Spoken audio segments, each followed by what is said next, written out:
warahmatullahi wabarakatuh. Hi guys, my name is Nurul Hafizah, and I not alone because I'm with my friends and Anjani, she is. reform the 2018 Guidance and Counseling Study Program will present ways to curb consumptive behavior. What is consumptive behavior?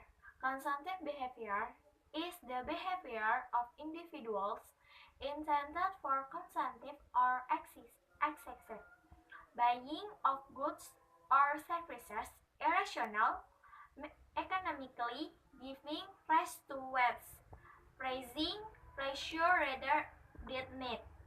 A cultural factor have a broad and profound influence on behavior.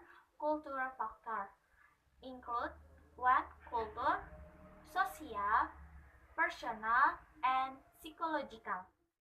Positive impact: one, opening and adding jobs; two, increase consumer motivation to increase the amount of income; three, creating market for products. Negative impact of consumptive behavior.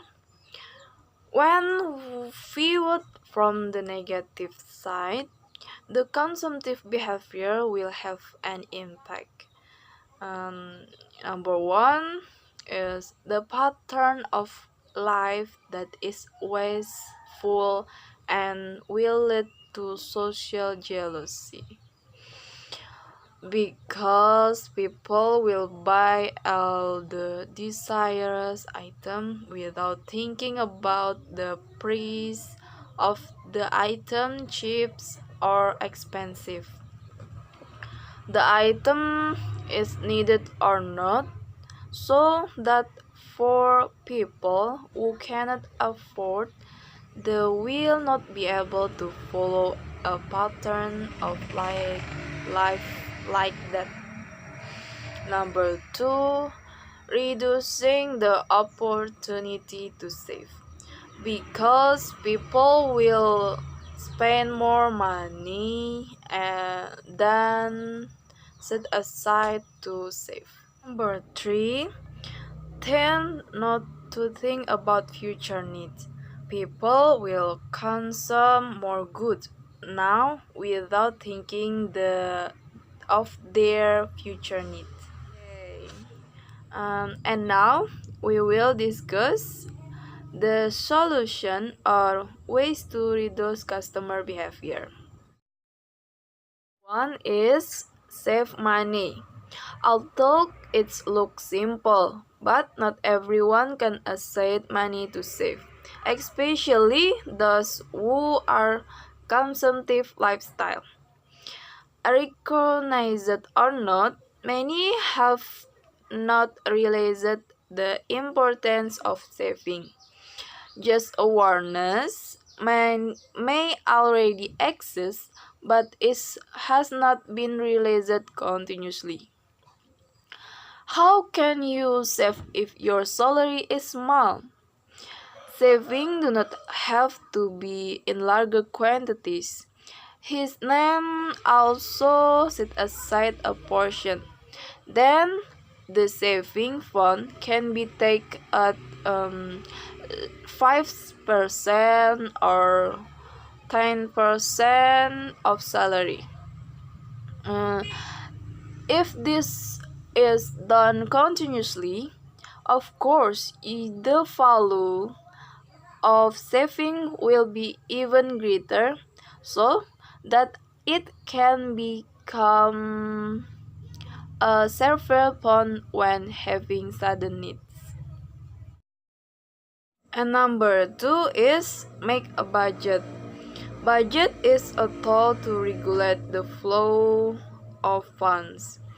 In this context, of course, the main focus is expenditure planning. Needs can cover daily as well as monthly. Every expenditure must be arranged in clear posts. Thus, the budget provided for fulfillment can also be clearly displayed. Making a budget can also determine the expenditure target. Making a budget is easy, but sticking to it is the hard one, especially when the temptation of shopping for items outside of necessity is always approaching. For this reason, the ability to control oneself is needed so that the budget has been made can be fulfilled. And number 3 is prioritize need. As important as needs, simple path. The need is always necessary, while it is necessary, not necessary. So, needs have a degree that is higher than needs or only desires.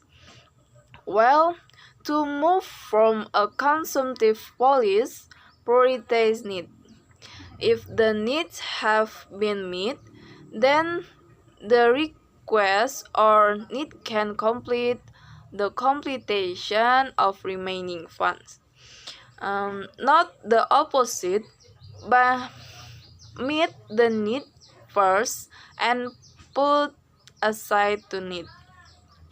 When the funds have run out to satisfy a need arises that inevitable needs to be so necessary to spend more.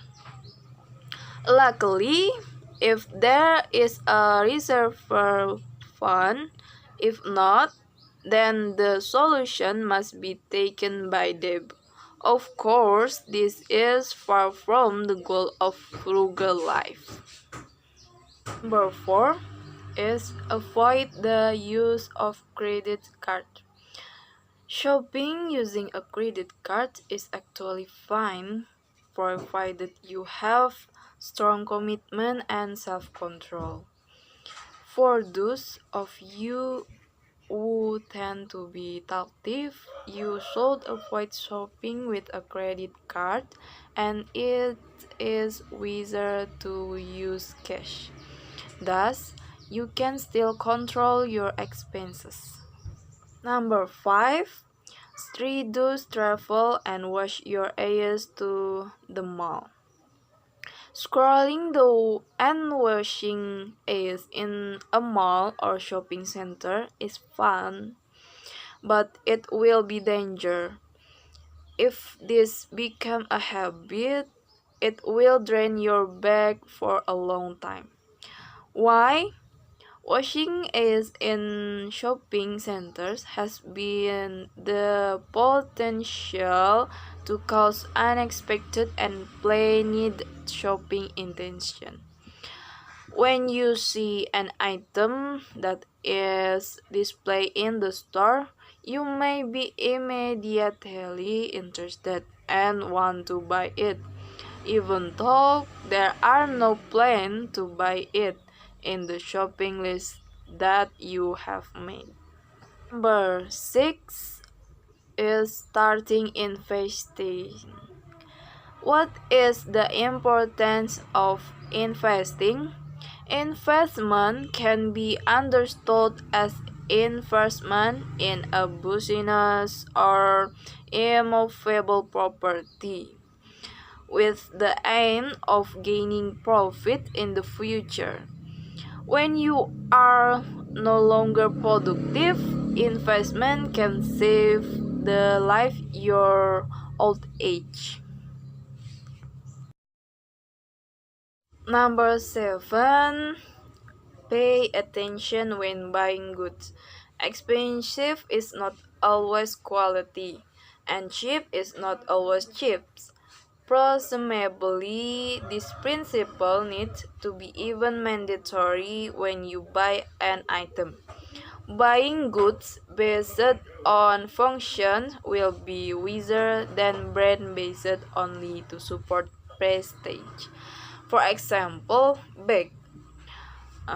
For most women, these items are very valuable. No wonder if this item is collected by women. However, why buy a bag at a price of hundreds of millions? Even though its function is the same as a bag that is worth hundreds or only tens of thousands, this behavior is centrally wasted. Number 8 is charity and charity. This one method is indeed religious, but not less powerful to change customer behavior. Giving charity and giving alms means that you have shared with people who are not as fortunate as you are economically. The moral message by giving alms, giving donation, or donation to social institutions such as orphanages, nursing homes, or the poor, you have helped ease their burden. Last, number 9. Buy item that you are really need. Another thing that is more important is to buy items that you really need. Don't buy item because they go along or want to say cool. Make sure the item you buy are indeed needed. If there are any words, sorry. Thank you for watching. See you next time. Wassalamualaikum warahmatullahi wabarakatuh. Bye bye.